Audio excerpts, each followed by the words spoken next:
One of the greatest crypto minds in the space is here. Entrepreneur Gary Cardone. Question everything, trust nothing. Welcome to Debate Crypto.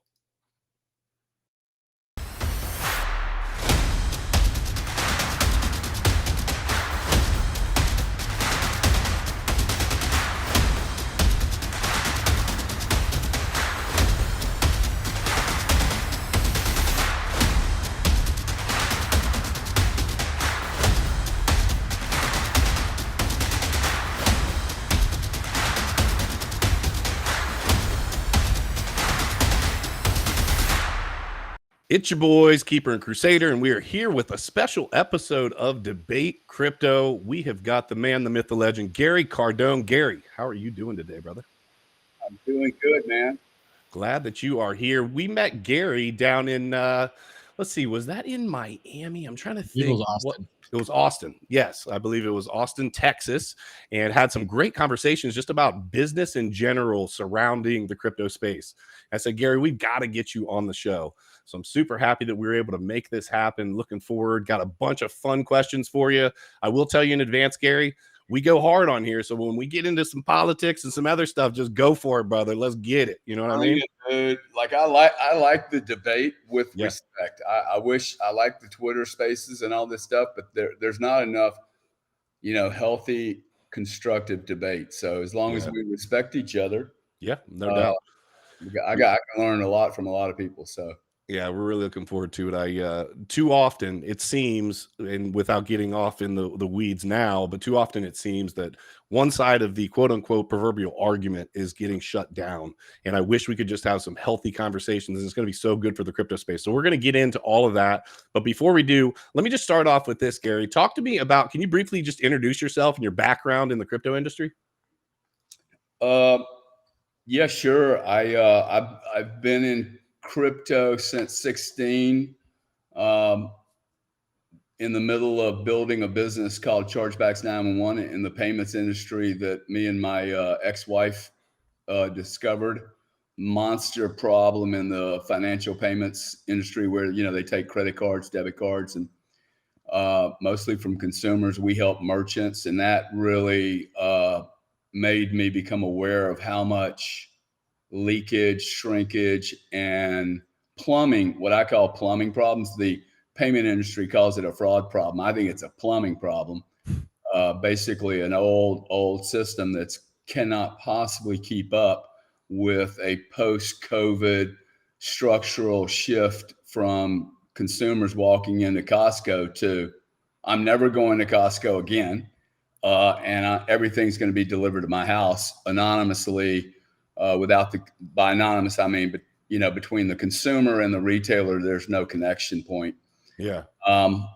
Prior to that, I spent 5 years studying history, the world, religions. I retired when I was 41 after helping build a Fortune 30 company, a unicorn. I'm not trying to brag. You asked me my history. No, yeah, for sure. Get it. Helped build a unicorn right out of college when, there wasn't. Unicorns were unicorns. They were, fairy tale stories. Yeah. So that reformation helped being able to reshape the power and natural gas markets in Europe and America, I think gives me a really unique viewpoint on crypto as it relates to energy and how it's mined. I was on the phone with Greg Foss the other day, and what started out to be a 15-minute call ended up being over an hour and a half because he's in Canada and he's a, ex-bond trader, and I'm a nat gas electricity trader. These are the two most violent commodities in the world. Yeah. And we began really seeing how our worlds got really connected and how connected they are related to this, what I call digital asset industry. I don't use the word cryptocurrency because there's a lot of creeps in the cryptocurrency world. Yeah, there's creepy, man. There is definitely that, no doubt. So natural gas, crypto, we're talking about volatile markets. Do you think your risk tolerance in regards to being in those markets originally helped make the transition into macro crypto markets a little bit easier, a little bit more fluid for you? Well, I think this myth about crypto being so volatile and violent, Mhm. I mean, it is a volatile commodity. Um, but I think that if you're going to say it's a volatile commodity, unless you say then the words comma, BTC is the most well-performing commodity in the Ever. world, and it is only beaten by Tesla. Tesla has outperformed BTC. I hear a lot of people saying, "Hey, BTC is the best performing." No, Tesla has been the best performing asset Really? since 2016. Yeah, Not surprising. since 2009 though, right? Like if you rock it back I just to go back. I just go back for 14 years, and look, it's easy to do. Go open the charts, stick Nvidia in there, Tesla, and stick BTC. yeah, And if you look at the last 3 months, Nvidia has done better. yeah. But over a long period of time, and I think that is the difference. Is I am not a trader. So for all the guys that are listening to this, please understand. Okay, I am looking at this, and my entire thesis is based on an investment strategy. It is not a day trading, clip the lows, seek out the highs and sell them. Right. I'm not that smart. I've been around for a long time. I haven't ever met anybody that smart for long periods of time. If you play this game long enough, you will get slaughtered. Yeah. Okay. Sooner or later, you're going to get whacked. The markets do what the markets do, and I've heard a lot of people say that over time. We're going to get into macro crypto markets. We're going to talk about what you had mentioned, like the difference between Bitcoin and crypto. We're going to get into some politics and a lot of fun stuff. But with the market doing what the market does, let's start off there.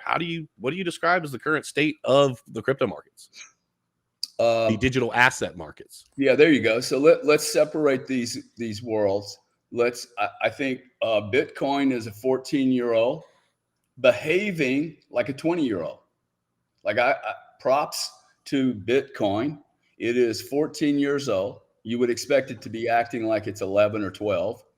In all these industries, if you just like, I'm a very simple-minded human being. Like, it has to boil down to logic. On some of these projects, they're so illogical. I'm like, hey, where's the money at, man? Just can somebody? It can't all be sitting in somebody's back pocket, or in a crypto wallet. So Bitcoin's acting like 14, but if you look and examine the rest of the industry, Ethereum is held maybe 7, 8. Okay, everything outside of Ethereum is less than 8 years old. They're behaving like a 2-year-old. So the weighted average maturity level of the crypto industry is about 5. It's horrible. Okay, swinging billions and billions of dollars around. But I think if you look at BTC, you become very much more comfortable if you separate that out from the rest of the juveniles who have no parents. And most of these people didn't have any parents. I mean, when you start looking at philosophically what's going on here, most of the people running these things have never had an alpha dog or an alpha female as parents, because you got two parents are working. So now this is my concern with some of these projects, including Ethereum. Dude, you have a kid, he's a child. Okay. When I was 32 years old, I was immature, and I was not sitting on top of billions and billions of dollars of an industry. It's just a lot of responsibility. It scares me, right? So it would be the same thing if, a 27-year-old kid was running became the president of the United States, and he didn't have any parents. Yeah, and our 70-something-year-old can't do it now. So I mean, So look. I think the myth about this industry is that it's different. That is a lie. It is not different in so many ways, and it is growing up and coming into its own exactly the same way the credit card industry came into play, the power industry the automobile was delivered to the market, how wood showed up 200 years ago. Wow. Everything enters, the new guy has to go through being the new guy. So do you stick to Bitcoin only, or do you actually get involved in some of these altcoins? So this is the way I answer the question. I have participated in all of it, but I am a professional investor. Okay. You like, I knew when I was investing in some of these, hey, I'm probably going to lose 200 grand. Okay. We're not talking about $50 here. I go into all these markets knowing there is going to be a tuition. If I'm the new guy, you guys are going to teach me a lesson. You're either going to run me off or I'm going to become stronger. That's the way real markets work. Okay. So if I go into a card room, I got to pay the tuition. I got to pay the fees. If I want to get into the payments industry, I got to be a good member of society, go to all their parties. Well, this is just a little different. If you ask me today, I have $1 million. Where am I going to put it? I don't even consider the altcoin. It's not a long-term investment strategy for me because I'm not a day trader. So when I think about buying Bitcoin, which I'm probably going to pick some up right now, and I'm a DCA guy, okay, I'm the most sexy, unsexy trader you've ever met. Yes. Boring, dude, is fucking awesome. I love it. If you're looking at your chart, and I see some of these comments here, I'm assuming some of these people are fairly young. If you're looking at the chart more than one time a day, you're a degenerate. Okay. You're not an investor. You're not, dude. And furthermore, I think you're hiding from your day job. Okay. Like if you're looking at a screen and you're not doing work, let's say you work for me and you're looking at your screen on your Bitcoin position, dude, you should be working for me so you can make a bigger bonus so that then you can take the bonus post-tax and buy Bitcoin with it. Okay. And then not ever have to look at the chart, come back after you bought the Bitcoin, go back to work for Gary or whoever you're working for and be honest and honorable to that guy who's taking a risk on you. He could be putting that money into Bitcoin himself. Yeah. I mean, I look at everything now and go, damn, man. So, I'm getting ready to go ahead. Any trends, any major trends or developments that you're seeing right now in the crypto industry? Yeah, I'm seeing that all the shit coins are getting slaughtered. You finally have the regulators coming out. Like, you're going to have to be blind not to understand what's happening here. They're saying, no, dude, you're not doing this stuff here. Okay. Now, that's not going to kill the token market. It's just going to move to Japan, to Dubai, to London. All this stuff's going to trade. I mean, there's plenty of monkeys that want to trade this stuff. My position is, hey, in 20 years, I don't want to have to look back and say, hey, kids, I decided to buy Dogecoin and Hex instead of Bitcoin. And gosh, you know what? I made it almost to the 9th year, but like something happened. I'm pretty convinced that Bitcoin doesn't have any human risk to it. It has the most decentralized. It's the concept I got into that I bought into, which is decentralized ability or a decentralized method where one person doesn't control the world. Have I lost you guys? No, you did. It just kind of froze for a second. No, you're good. You're good. We're here. So is that Gary? Then let me just lead that into the next question. Like, is that the fundamental difference between Bitcoin and other cryptos to you, or is there more there? Well, I think first off, when the SEC says it's a commodity and they take the mystery out of the deal, just for tax planning, man. Yeah. Okay. Like I'm not,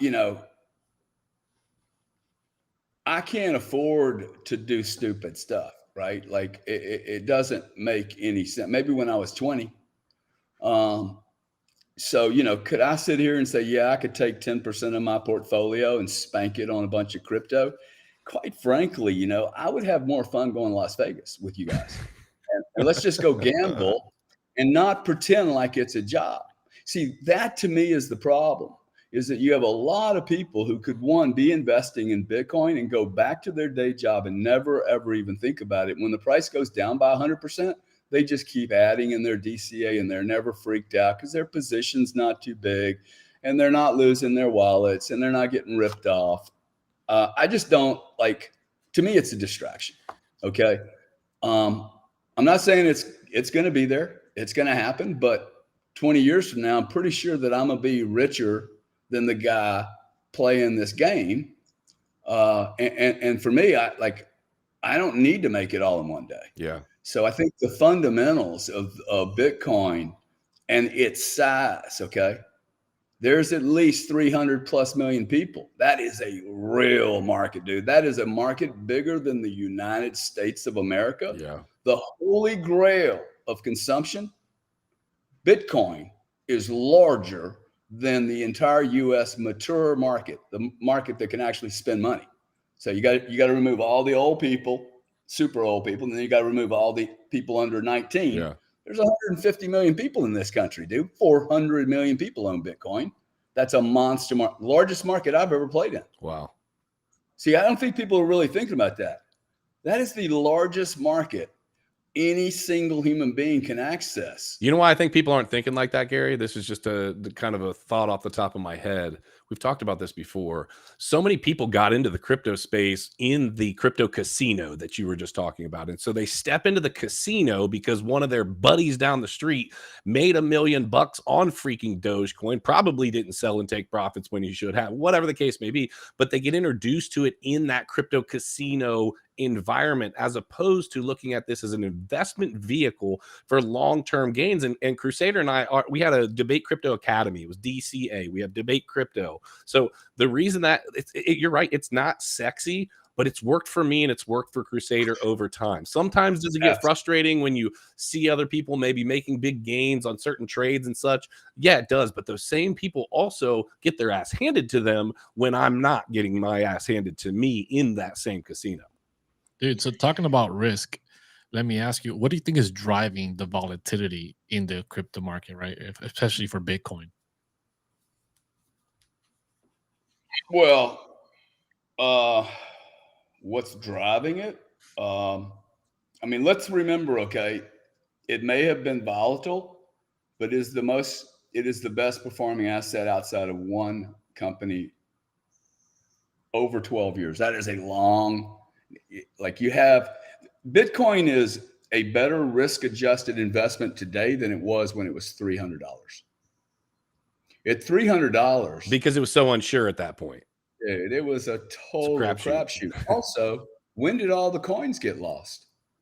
When it was priced incorrectly. This old adage, markets are always efficient. Markets are never efficient. I don't think the price of anything is accurate, ever. I'm underpaid about probably 80% of my whole lifetime. I am grossly underpaid. And then on 2 or 3 events, I get grossly overpaid. Wow. So I think what's driving Crusader, I don't think we've even seen volatility yet. When Goldman Sachs walks in here, when guys like me walk into this space, I got to be careful if I should say this or not, but I think the time has gone on so long now that I have been in 4 markets on 2 continents that one human being could literally control the price of energy in that country. Not a company, one human being. Wow. One guy. I mean, I used to get phone calls from brokers and go, "Hey, Gary, the market's waiting." Waiting on what? This is in the UK in 95. I said, waiting on what? Waiting on you, dude. Like, what do you mean? The market opens up when you show up, dude. So this is now you say that, right? Now that doesn't happen today. But 20 years ago, when the market was just being initiated, this is why I think, a lot of the people that are watching this are going to don't understand what's getting ready to happen to them. You're getting ready to have some of the largest monster, aggressive, testosterone, dopamine seeking freaks who have a balance sheet that allow them to throw 1,000 Bitcoin around in an hour. Okay. I can't do that. I can't do it. And why would they do 1,000? Because they only care about $50, dude. They're going to drive you out. I mean, blockchain, as soon as I saw blockchain, I'm like, oh my God, man, anyone with stops will get completely because you eradicated. can see it, and now they have that market literally that tells you, hey, the dude down the street is set up for X, Y, and Z. We're gonna that's why when I and it's interesting you say that. I never thought of it that way. That's why when I hear traders say that they chase out your stops or they go after your liquidation points, it's because they freaking know. And now you have a market that's massive, and they have almost unlimited funds to be able to compete with you when you don't have the ability to do the same thing they do. That's correct. And they have such weight, okay? And then remember also, all their buddies that have different company names that they're competing with, dude, they're all working together. They're ripping the head off of the most ignorant player in the market. Yep. You know, there's a saying in poker or when you play cards, hey, look around the table. If you cannot identify the worst player, you're it. It be you. Okay? So imagine, like, you know, you got all these players in this space, and then you have 5 MBAs from Goldman, 5 from Credit Suisse, and like just go on to the list. Dude, these are pros, man. So do you think you're talking about violent and aggressive movement for Bitcoin, right? So you think we're going to have some type of super cycle where Bitcoin just blasts off once people start to really move into it? Or are you thinking the other way? Yeah, or you think it's going to be like a steady growth? Normal conversation is Bitcoin will slowly grow and maybe hit $1 million by the end of the decade. Or are you thinking we're going to have a violent move towards that big number? I think one of them is going to happen. It's a great answer. And you know what? And that's why you DCA. Both of them could happen. Ooh.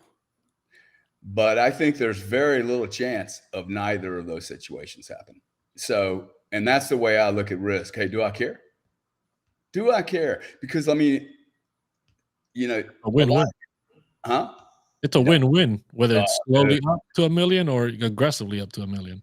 I do think that, look, every business I've ever built was based on one principle I learned in school and in college, which was the only hour I should have attended in college, was when supply exceeds demand, prices rise, and fall, and when demand exceeds supply, prices go up. Yeah. That should happen at this next halving, okay? Yeah. So now I have this whole funky thing on how energy prices are going to fall, and that's going to really help the miners. But I don't think any big look, I'm always early to these markets. I'm 4 years early to every market I've ever been in. I now have a track record of being able to look back, and I know all my flaws, and I have so many of them. I just wake up every morning going, oh my God. But when you know yourself really well and you know you're always early, then I know who's getting ready to come behind me.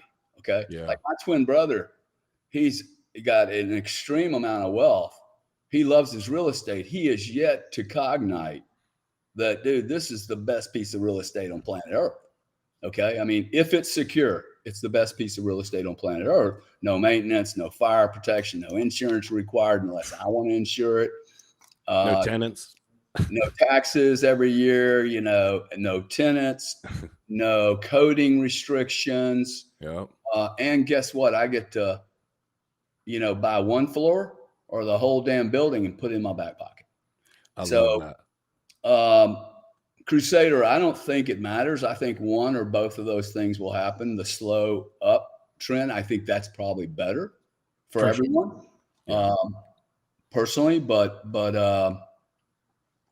I would be surprised. You could wake up one morning and not have an offer.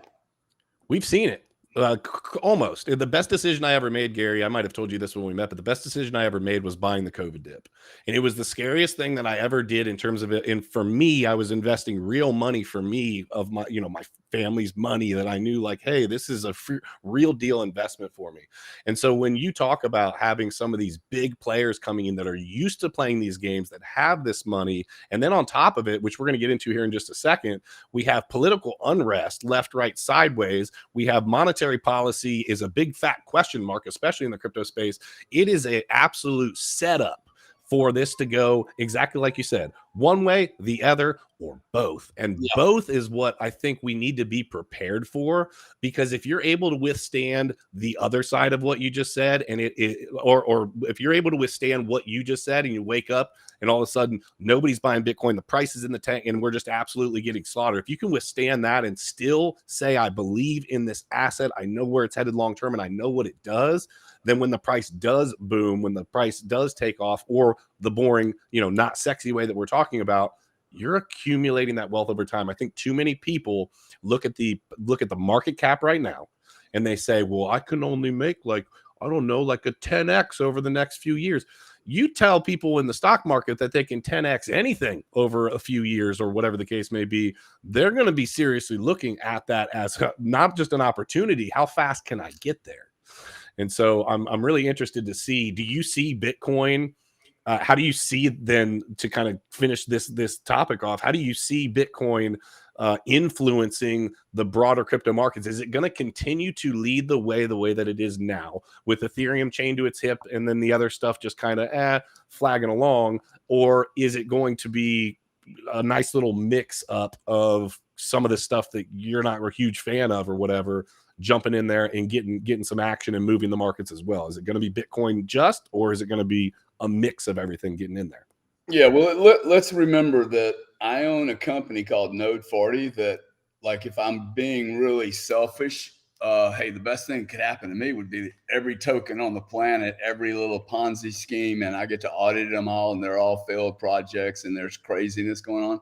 But now we're not talking about, hey, what makes Gary's business good? And that, by the way, is not a good business, because that means you have a whole market failing just to make my business good. That's right. Yeah. So look, I think you're seeing Bitcoin take over. Okay. And it is going to be the alpha dog. It is going to be the Jesus Christ. It is not going to be a human being. Hopefully it's going to be the mainstay, the big dog, the thing that everything else is measured against, is the standard, the benchmark, the gold standard. Right. And it's really sad to watch some of these other people, because I don't even understand what, the education in the United States must be so bad that anyone could get talked into some of this. Is pretty crazy. So I think Bitcoin,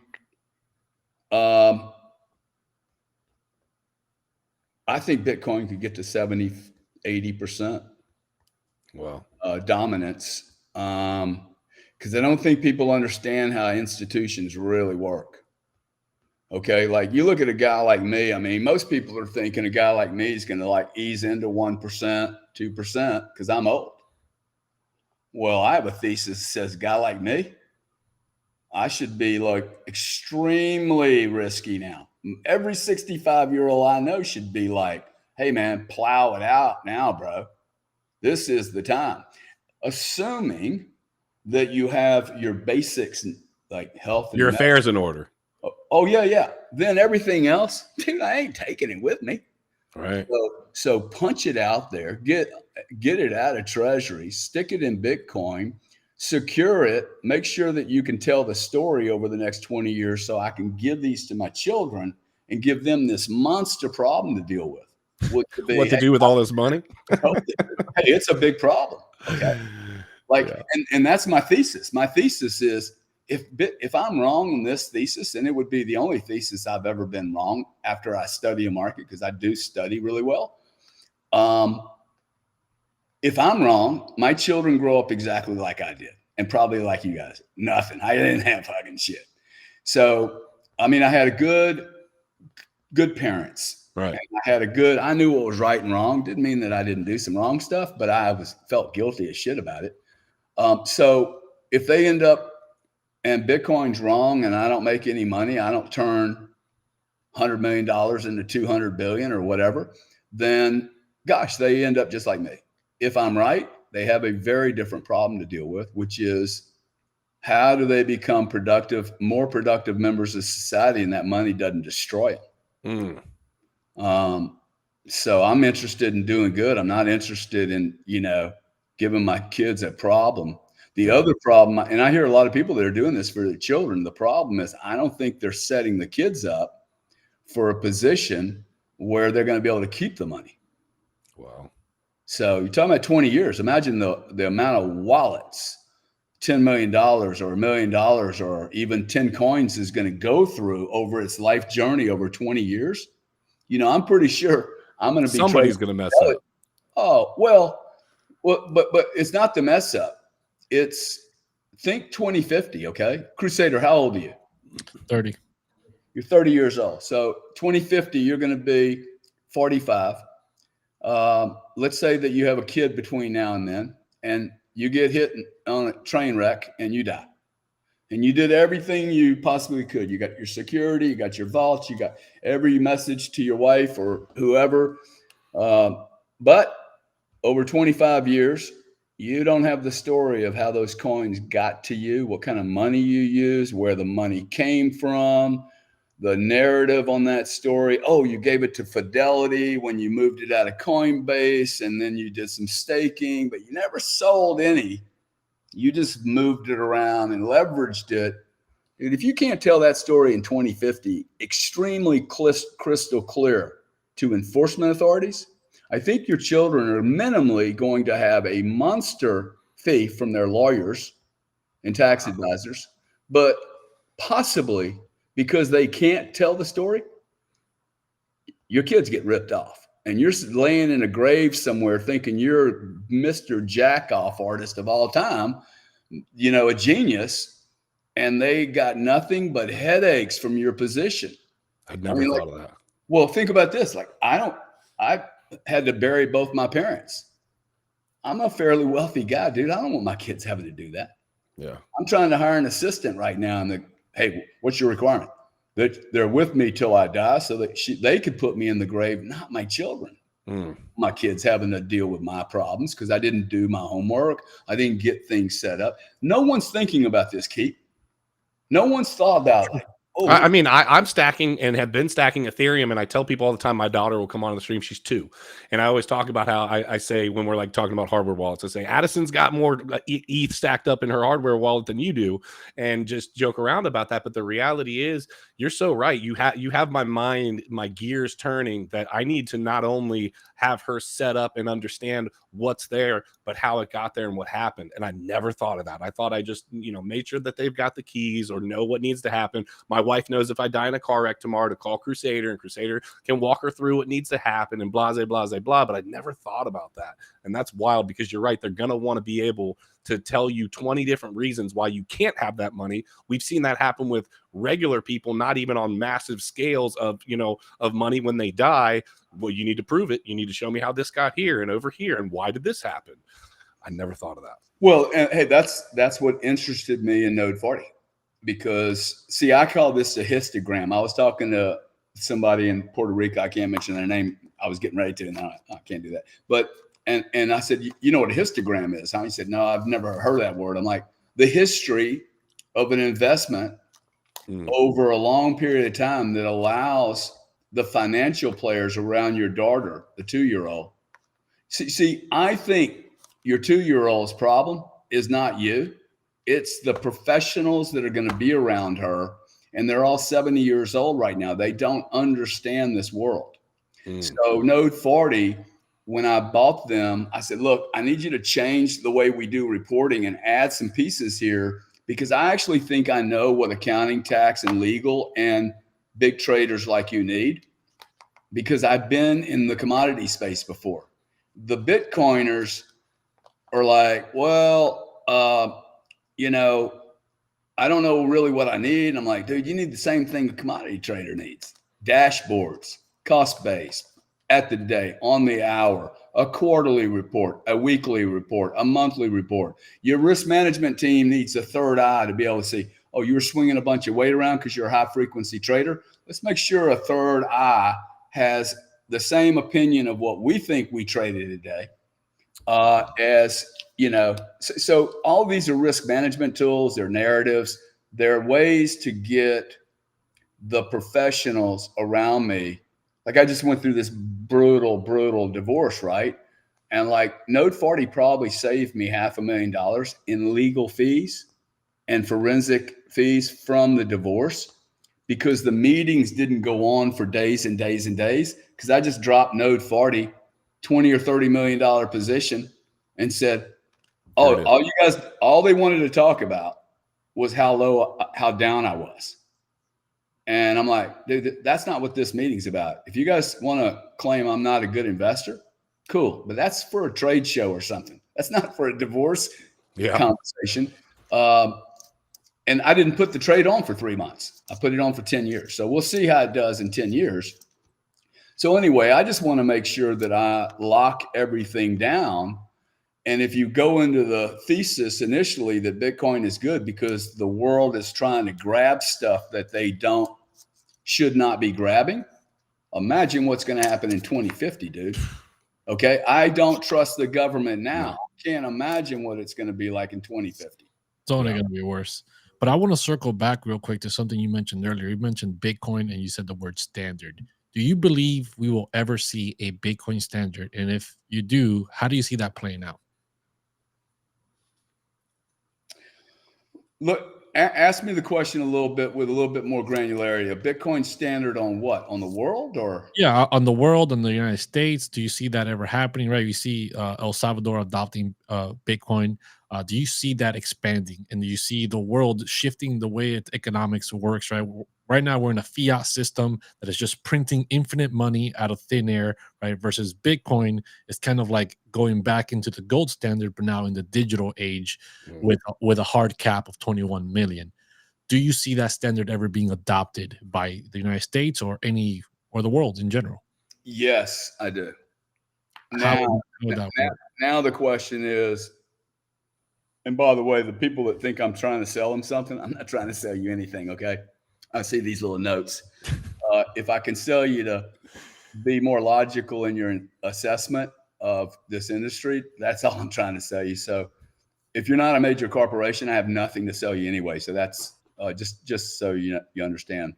Look, I think Bitcoin has already become a standard for me.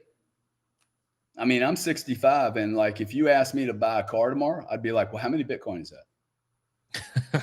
Yeah, thinking in Bitcoin instead of dollars, right? And then I think, well, if I was going to spend, I saw a boat the other day for $350,000. I'm like, damn, dude, that's 10 Bitcoin. 10 Bitcoin. Okay. But what is it really? It's 10 Bitcoin the way I look at it, priced at 300 grand each.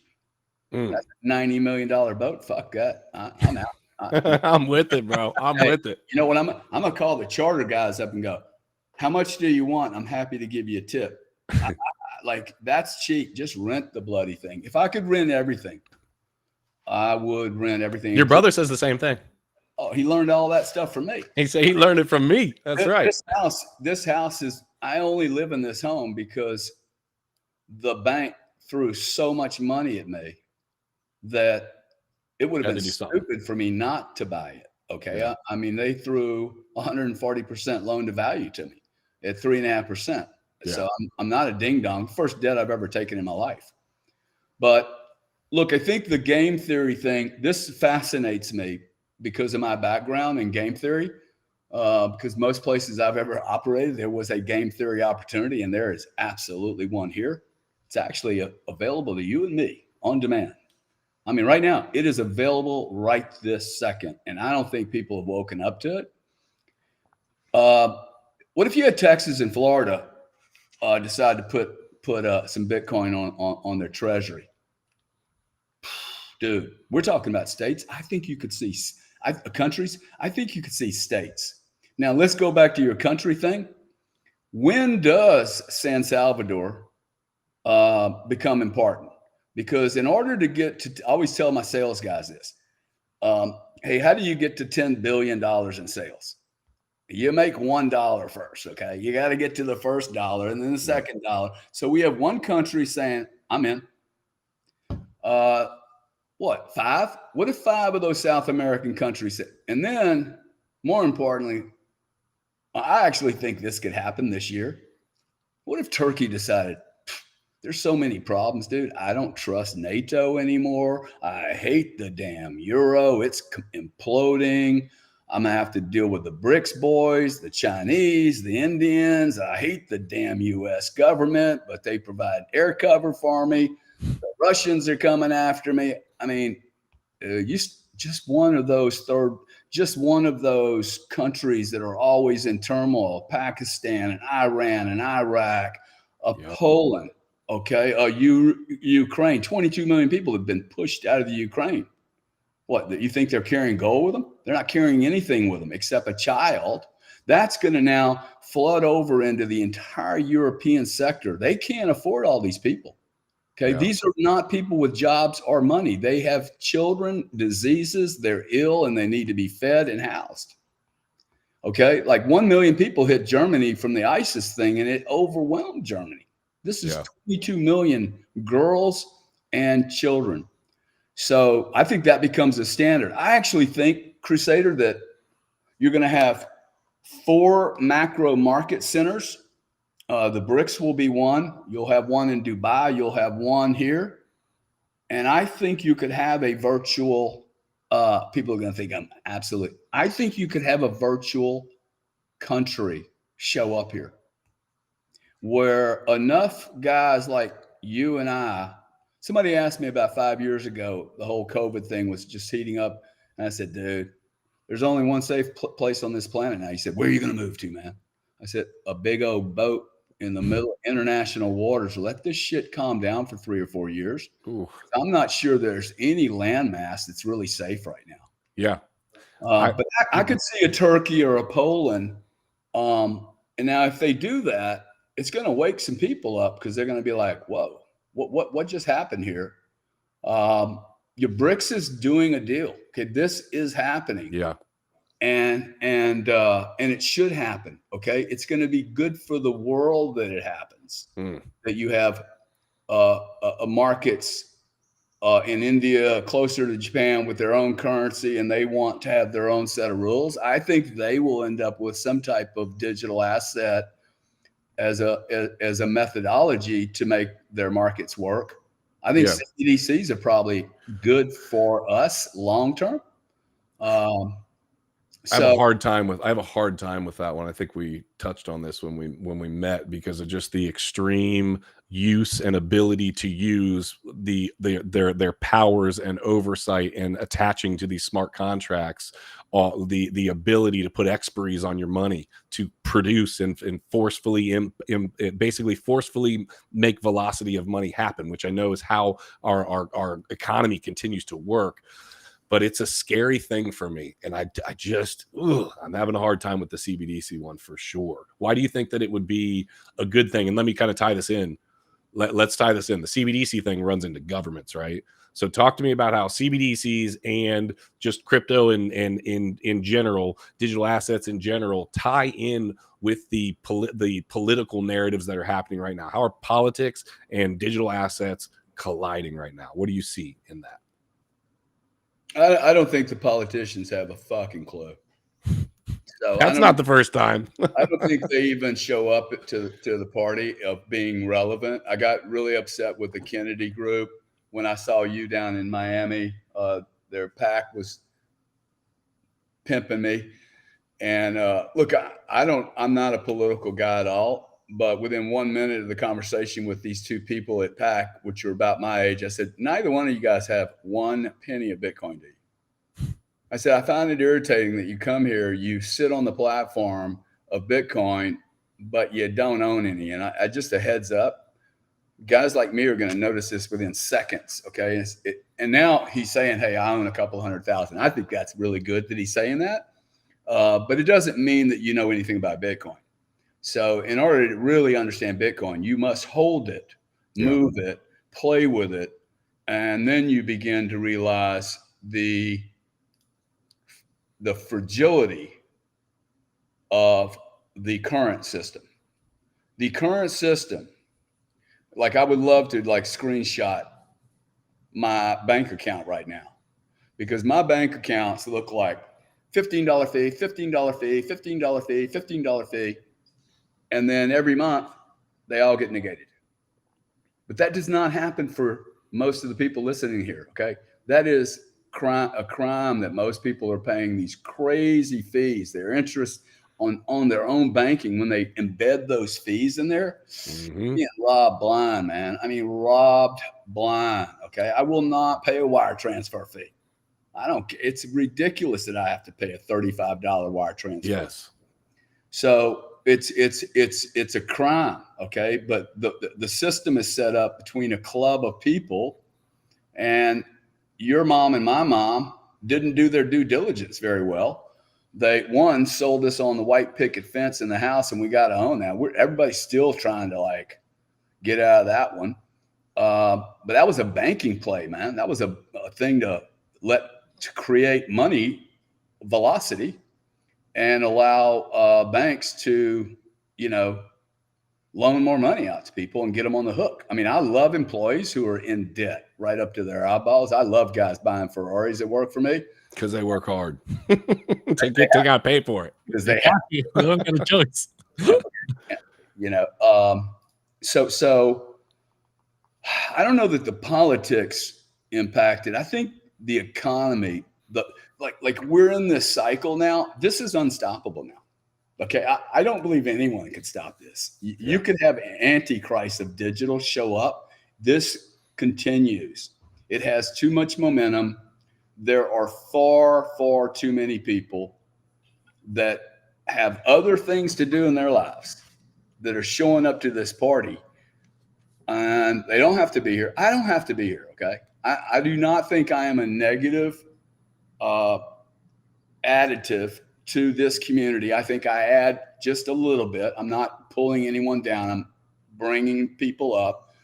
It is amazing to me how many guys like me love the youth of you guys. Like, we embrace it, and how open this community is. When you add in intellectual capital, creation from young people, this creation that's nonstop. Not all of it makes much sense, but it's creation, right? Like, I've had more terrible ideas than I have good ideas, but I had somebody around me going, dude, that's a really bad idea. And by the way, let's put this idea on steroids. Yeah. So I think it's unstoppable. But I don't think the Bitcoin community has done a very good job of selling this. I think you've actually been the worst marketers in the history of mankind. Okay. I mean, how would you market Bitcoin? I would not have walked in and said, well, we're going to do as many transactions as Visa and MasterCard. Okay. And we're going to people with buying cannabis and cigarettes are going to use Bitcoin. When you do 3 transactions an hour, what you should have said is, whoa, Visa does 50,000 transactions a minute, or whatever their stupid number is. I mean, it's a stupid number, because the real question is, well, how many of them settled it? Okay. A credit card transaction takes 6 months to settle. 180 days is the settlement time of a credit card transaction. So you don't need to tell me how many times you do transactions if none of them settle. If all of them are just on a ledger going, okay, we'll get to them in 6 months. And this is why I had a chargeback business, because now people are filing chargebacks.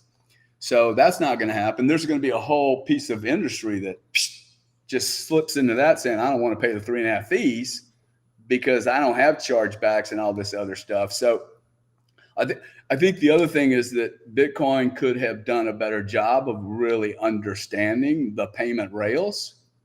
And instead of saying how great you were going to be, start exploiting the problems in those payment rails. And there are many, many.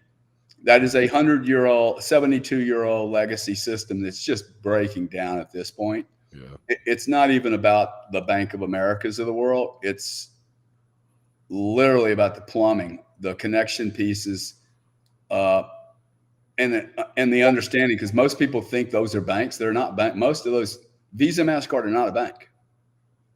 Okay, they're a vendor. BB&T is a bank. They hold money, but they're not the banking group, right? Like, you're going to end up at Wells Fargo or JP Morgan, but like FIS, WorldPay, they're vendors. But you and I think of them as, oh, they're banks. Well, not really. They're facilitating trade among a lot of people. And I don't even think most of these banks can tell you what their core business is. Now, you show me a bunch of players that can't even identify what their core business is, and then you introduce a new technology and a bunch of young raptors who really want their piece, and they have an axe to grind, a chip on their shoulder. Damn, it's game over, man. I've done this by myself before, but you guys are an army of people. So they are genuinely terrified. The other problem they're having is that they're losing all their great people. And guess where they're going? AI, robots, rockets, and crypto, digital. Biggest exodus from Wall Street in the history of Wall Street. You have a lot of people, man. Guy at Morgan Creek Capital, Mark Hughes could just, well, I ain't doing any of that old stuff. If you brought me a pipeline deal today or a highway deal, I don't even look at it. Like if it's an not interested. If it's analog, not interested. If it's crypto or blockchain and it's not a scam, I'll listen. Yeah. So the future is bright, man, for people that like change.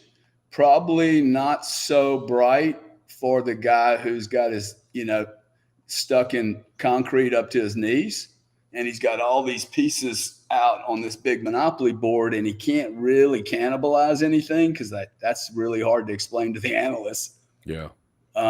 Which is, in fact, what they need to do is they need to cannibalize. So we're back to the question of game theory when does it take a country to finally go, BRICS is basically a collection of countries who are creating their own basket of currencies so they can trade with?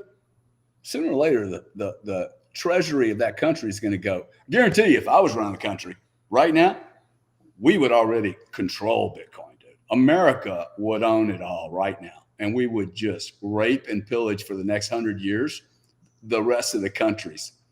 I'm stunned that they're not seeing this. It's really a sad. I think Trump will be the only guy that sees this as a much better than a bunch of warships. Much, much better. So if we don't do that, and I think that has to happen in this cycle, the United States of America, I'll go on the record, the United States of America will become one of many countries. It will no longer have this ability to go around and with its big ships throwing its, throwing weight around, throwing its sperm all over the place. It looks like 50 caliber bullets to me. Yeah. It's got to stop, really. I mean, that's a different discussion, but talking about buying up all the Bitcoin, BlackRock recently with the whole spot ETF situation has sparked a lot of marketing, right, for Bitcoin right now.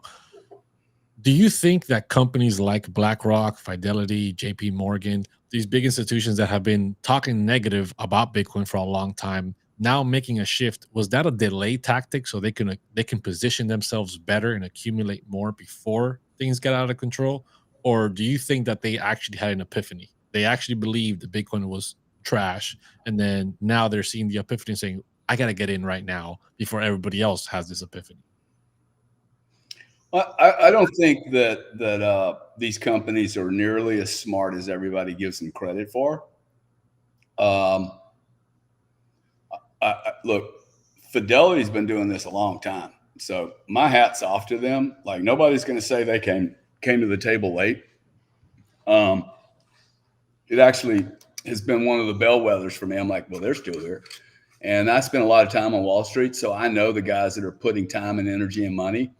And for Goldman to put 40 people on this, they're all MBAs making 250, 200 a year, knowing they're not going to make any money for 2 years. I mean, they don't even trade. They're just studying the market in a way that much deeper than the way you're studying it or I'm studying it.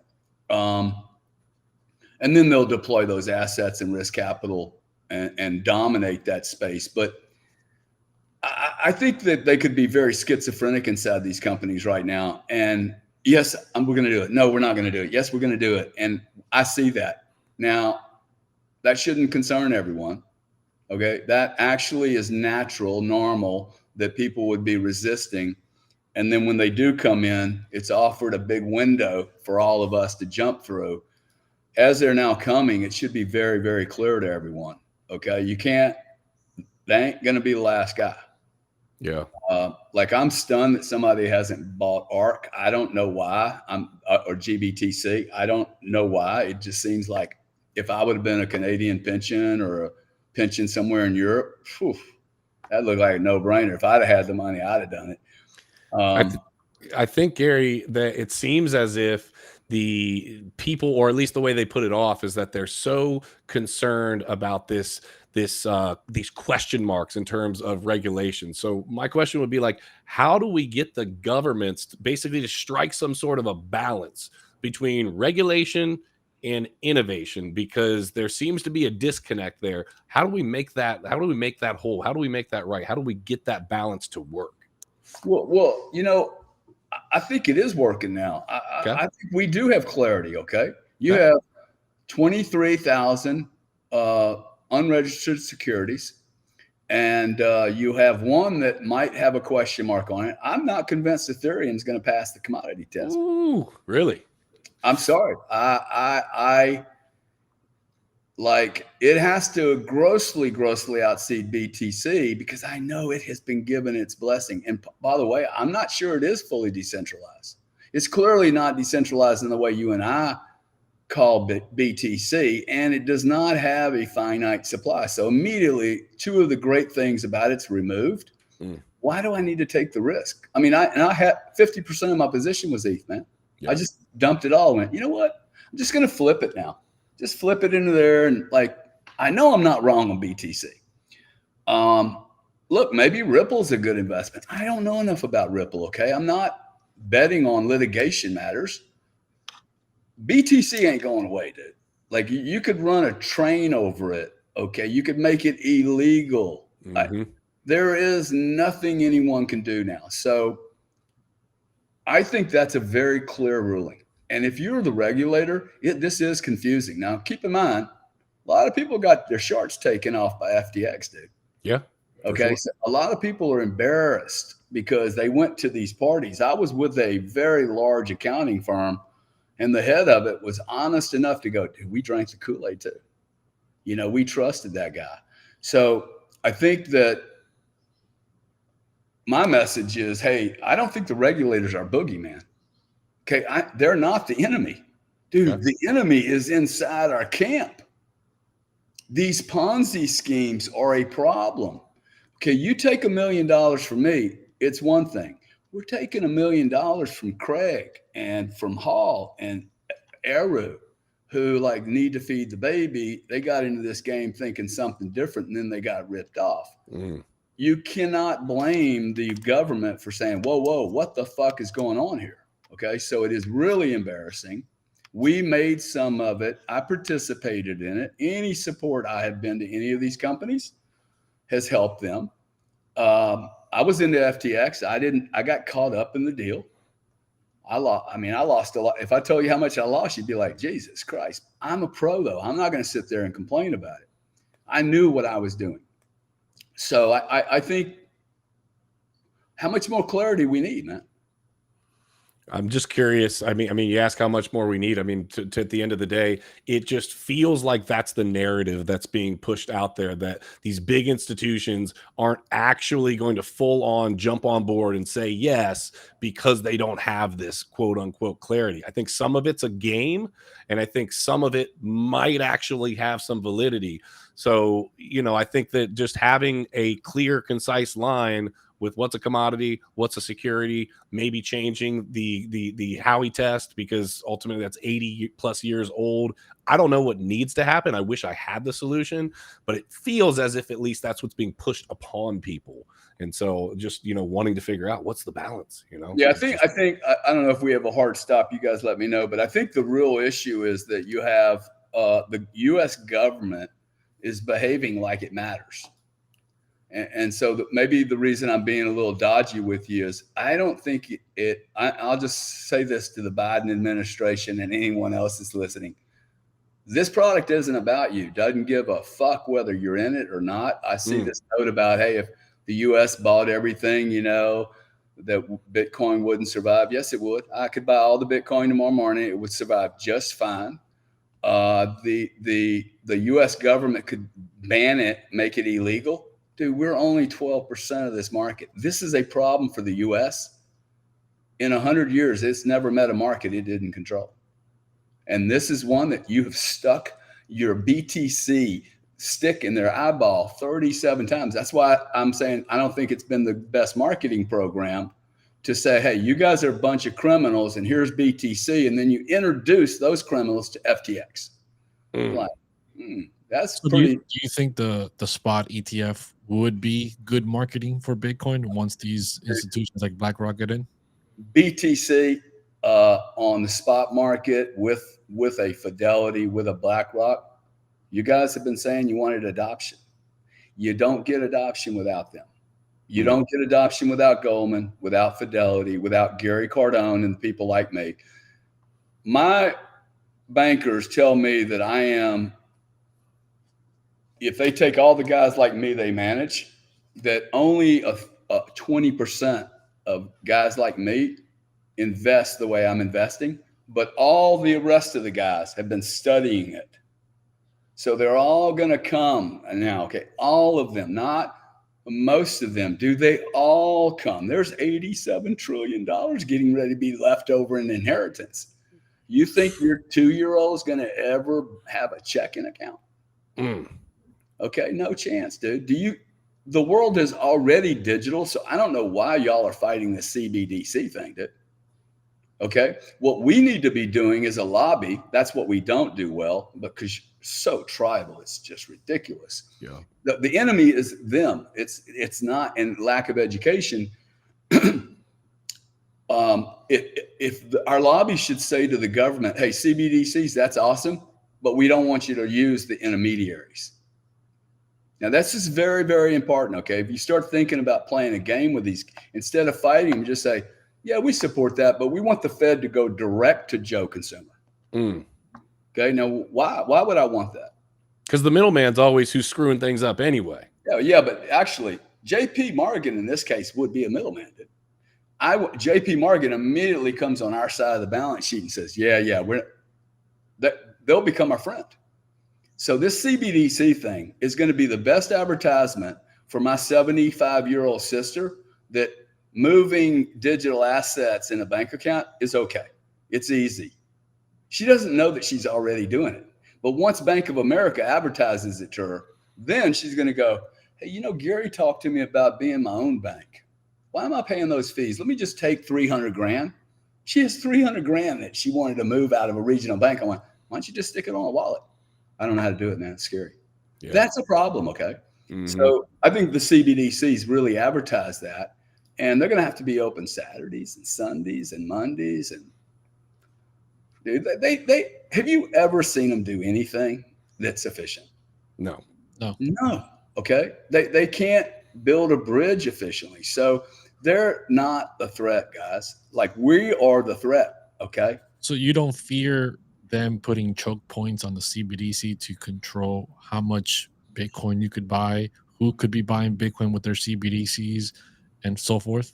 You don't think that's a problem? Well, I mean, look, I just had 27,000 ounces of silver show up to my house. I mean, they can't control everything. Okay. Like if they want to start doing that, they're going to lose the wealthiest. You know, for 10 years, the last 10 years, all these wealthy people in California said, we'll never leave. What's happening now? Oh yeah. Exodus. They're all leaving, dude. And they're leaving.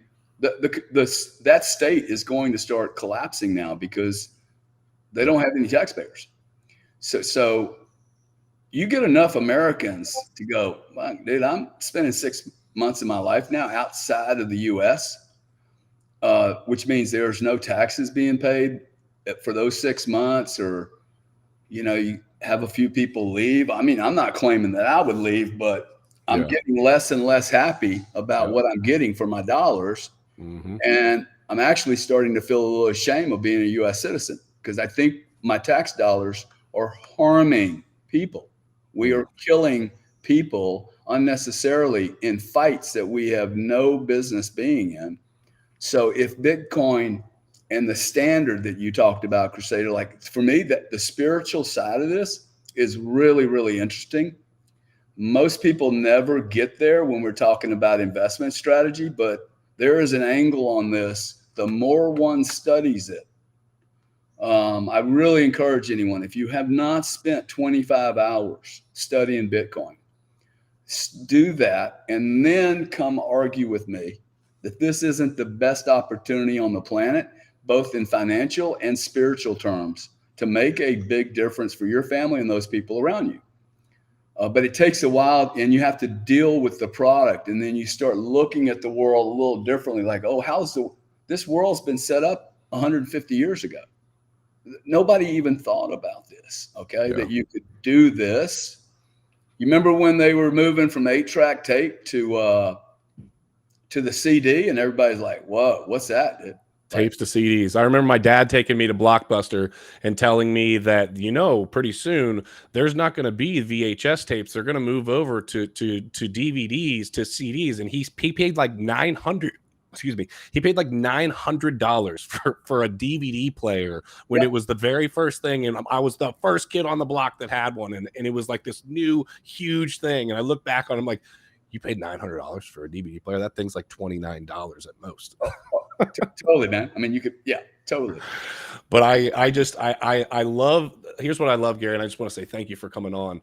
I love the fact that you are willing to put yourself out there in a business sense and stand behind and actually be involved in what you're talking about. I think so many times we have people that are really good at talking the game, but ultimately, if you kind of pull the curtain back and see what's going on behind the scenes, they're not willing to do it. So I could tell the very first time that I met you from talking to you, I was like, this man believes in Bitcoin. This man believes in the revolution that's happening, and he's putting his money where his mouth is. So, man, there's so much knowledge. We could literally spend 3 hours sitting here talking to you. You're such a great guy. We really appreciate you for coming on. Gary, let me just ask you, I put your Twitter handle down in the description. So guys, make sure that you follow Gary on Twitter for sure. But Gary, what do you want to tell people, anywhere that they can find you or anything you got going on that you want to direct people's attention to? Well, if you have, first off, I'm never going to ask you for any money or crypto or a date. Okay. So don't, well, now keeper you, but don't, like, there's some people trying to hack me and my brother. So don't fall for it. Okay. Yeah. So if your professionals around you, if anybody's listening and they have a sizable position in this thing, like you think about 20 years from now, if you're truly a hodler, I would love you to call me, because I have a conversation I'd like to have around software and around Node 40. And if I can help you, cool. I'm not trying to sell you anything on this thing, but I think that people are making mistakes here. I always buy companies that I like literally fall in love with. And that's why I get so involved. Yeah. I've never ever worked for anybody and sold stuff that just selling. I'm not that guy. Yeah. So I think the opportunity is unbelievable. And it's a little bit like, okay, I'm getting ready to buy my first supercar. Well, guess what? I can't take it to the old guy that was taking care of my Volkswagen. I got to up my game. Okay. Yep. If I'm going to carry a 50 cal M207, I better learn how to run it. Okay. Clean it, run it. And I got the 50 cal. I need a spotter now. So playing in this game, it is not a kid's game. I hear people going, hey, it was so fun investing with you. It's not fun. Dude, it shouldn't be fun. Like, what's fun have to do with it, right? Well, it should be, hey, I'm not having fun. I'm working for Gary. I'm generating income so I can buy BTC and have ultimate freedom down the road. I would just make sure that all the things around you and all the professionals and the doctors around you have the same kind of intel you have, or that you place it in a format where they can understand it and they don't ever have to understand blockchain or Bitcoin. And is that node40.com, Gary? What's the website for that? Node40.com? Node40.com, Gary.Cardone at node40.com. And, okay. But we're for you know, we want to help your lawyers and your tax advisors and the accountants, not so much you directly. Right. Yeah, that's it. Yeah, complete clarity. So this world will get more complex.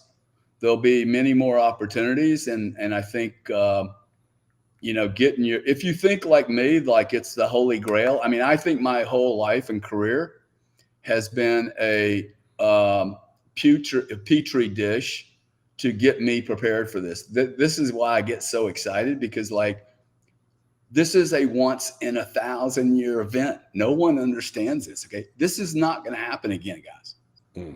And we're living in the middle of it. Okay. In the middle of it. And I think actually we're going to live in the middle of being able to harvest our own wealth and see the biggest war on planet Earth, the Earth has ever seen. Yeah. Okay. So, and that becomes like, ooh, what if there was a World War III, World War IV? By the way, 1 and 2 happened like back to back. Back to back. Yeah. So they didn't really finish World War I. Like you really want to have a bunch of fiat, dude, or you want to have just maybe 5 or 10%. It only takes 1 or 2 or 3 or 4 or 5, 10% to make a difference. And just look at the 14-year chart, dude. 14-year chart is impossible to ignore. Up and to the right. That has been Bitcoin's narrative. I am right there with you, Gary. I know Crusader's with you as well. Crypto fam, you could have been anywhere on a Tuesday, but you were here kicking it with us. Gary, thank you so much for coming on, brother. It has been nothing but a pleasure. We will, Crypto fam, just remember, question everything. Trust nothing. And until next time, hodl. Keep investing. Like it's hot. Like it's hot. We'll see you soon. See you guys. Thanks, man.